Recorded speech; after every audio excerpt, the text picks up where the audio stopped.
안녕하세요. 5분 코인 리뷰 아나운서 박미정입니다. 2021년 4월 2주차에는 암호화폐 시장에 어떤 일들이 일어났는지 지금 바로 살펴보시죠.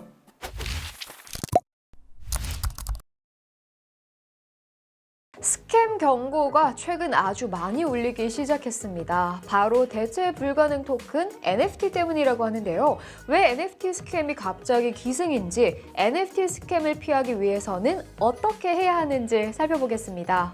최근 NFT가 갑작스럽게 많은 사람들의 관심을 받게 되며 이와 같은 사기가 기승을 부리고 있습니다. 대체 불가능 토큰 NFT가 도난당하거나 NFT 플랫폼이 해킹당하는 등 각국에서 피해가 속출하고 있습니다. 여기에는 몇 가지 뚜렷한 NFT 사기 수법들이 나타나고 있다고 하는데요. 하나하나 살펴보고 어떻게 NFT 사기를 피할 수 있는지 알아보죠. 첫 번째로 복제 NFT 스토어를 활용한 스캠입니다. 정교한 온라인 사기 수법으로 일반인들은 합법적 웹사이트와 이러한 복제품 스토어를 거의 구분할 수 없다고 하는데요. 그 정도로 똑같이 복제했다는 이야기겠죠. 복제품 스토어 운영자들은 사용자의 로그인 정보나 신용카드 정보를 빼돌려 돈을 탈취하거나 정보를 불법적으로 활용한다고 합니다. 최근 몇 가지 이름의 NFT 스토어 도메인 등록이 전달 대비 300%가량 폭발적으로 증가했음이 발견되었는데요. 시청자 여러분들도 지금부터 알려드리는 NFT 도메인 이름을 기억해 두시고 주의하시기 바랍니다. 넷러블, 오픈시, 오디우스 등입니다. 두 번째로 가짜 NFT 스토어를 통한 스캠입니다. 가짜 NFT 스토어는 복제품 스토어와 비슷하긴 하지만 타 브랜드명을 사용하지 않는다고 합니다. 이들은 실체가 없는 NFT 시장의 특징을 악용하죠. 예를 들어 이들은 오픈시 NFT 마켓플레이스를 복제하는 것이 아니라 소속이 없는 로고와 컨텐츠 등을 사용해 존재하지 않는 NFT를 판매합니다. 이 정도 정성이면 차라리 예술 작품을 하나 만드는 게 낫겠다 싶네요. 이러한 가짜 사이트, 복제 사이트를 생성하려면 스캐머들은 도메인을 등록해야 되는데 지난 3월 한 달간 크립토, NFT, 마켓, 트레이드 등의 단어가 들어가 있는 도메인 등록이 빠르게 증가했다고 합니다. 또한 뱅크시 스타일의 NFT가 높은 금액으로 판매되며 뱅크시 NFT.com이나 뱅크시 NFT.com 등과 같은 아주 수상한 도메인도 늘어났다고 하니 이러한 단어들이 들어간 NFT 사이트는 꼭 더블 체크하시기 바랍니다. 세 번째로 가짜 에어드롭과 NFT 증정을 통한 스캠입니다.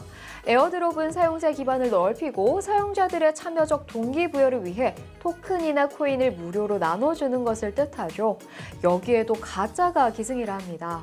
매달 수천 건의 에어드롭 사기를 적발하고 있다고 하는데요. 최근 가장 피해가 컸던 사기는 가짜로 진행된 넷러블 토큰 증정이었다고 합니다. 방문자들은 레리 토큰을 월렛 어드레스로 보내면 훨씬 더 큰 액수를 돌려준다는 사기 광고에 속아 토큰을 보냈으며 한 푼도 돌려받지 못했죠.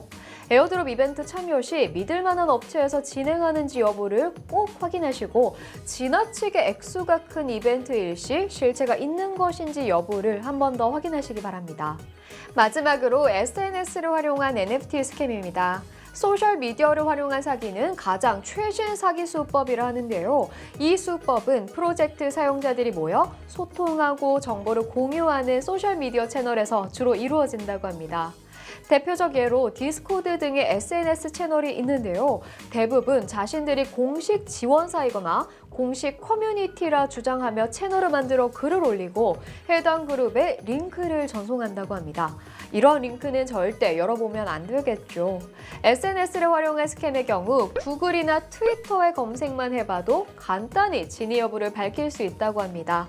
최근 NFT가 크게 곽광받고 있는 만큼 이를 둘러싼 스캠도 많아지는 것이겠죠. NFT 스토어 또는 SNS 채널 등 사이트에 접속할 수 있도록 이메일이나 소셜미디어로 전송된 링크는 클릭하지 마시고 되도록이면 공식 사이트 주소를 직접 기입하여 접속하시기 바랍니다. 이에 더불어 이중인증이나 토큰 생성기, 기기 기반 검증 어플리케이션을 통해 여러분의 개인정보를 반드시 보호하시기 바랍니다.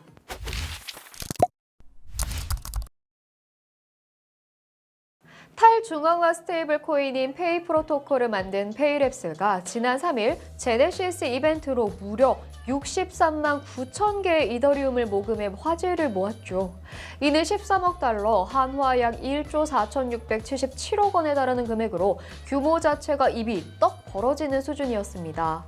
페이 프로토콜은 이더를 일종의 담보로 삼아 탈중앙성을 유지하는 콘셉트의 스테이블 코인 프로젝트입니다. 이 프로젝트의 스테이블 코인 페이는 정해진 가격 곡선에 따라 이더로 구매할 수 있는데 판매 초기에는 개당 가격이 1달러에 훨씬 못 미치는 수준으로 설정되어 있었으나 차후 많은 사람들이 FEI를 구매할수록 가격 곡선에 따라 매수 가격이 상승해 결국 FEI 한 개의 가치가 1달러에 도달하게 되는 방식입니다. 그렇기 때문에 초기 참여자일수록 많은 시세 차익을 남길 수 있어 이렇게나 많은 사람들이 모여든 것인데요.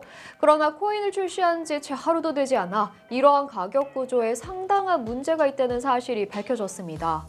제네시스 이벤트 이후 이용자들 중 일부가 받은 페이를 MXC나 게이트.io 등 중앙화 거래소에서 판매하기 시작했기 때문이죠. 정해진 가격 곡선상에서 페이의 가격은 0.95달러로 이 상태에서 누군가 탈중앙화 거래소를 통해 페이를 판다면 21%에 달하는 소각 페널티를 물어야 합니다. 그러나 중앙화 거래소를 통해 페이를 팔 경우 소각 페널티가 전혀 적용되지 않기 때문에 페이를 판매하는 이용자는 중앙화 거래소를 이용할 가능성이 높은 것이죠.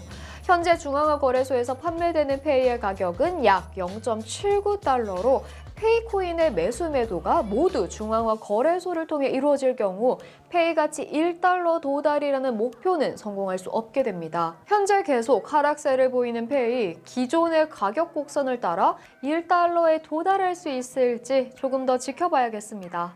여러분 오늘도 유익한 시간 보내셨나요? 코인에 대해 더욱더 자세하고 재밌게 알아볼 수 있는 시간 앞으로도 쭉 저희 5분 코인 리뷰에서 저와 함께 하시기 바라요. 더불어 투자는 여러분의 선택입니다. 오늘도 5분 코인 리뷰에서 전해드리는 소식 통해 더욱더 알차고 유익한 투자하시기 바랍니다. 그럼 저는 다음 주에 다시 인사드릴게요. 여러분 주말 잘 보내세요.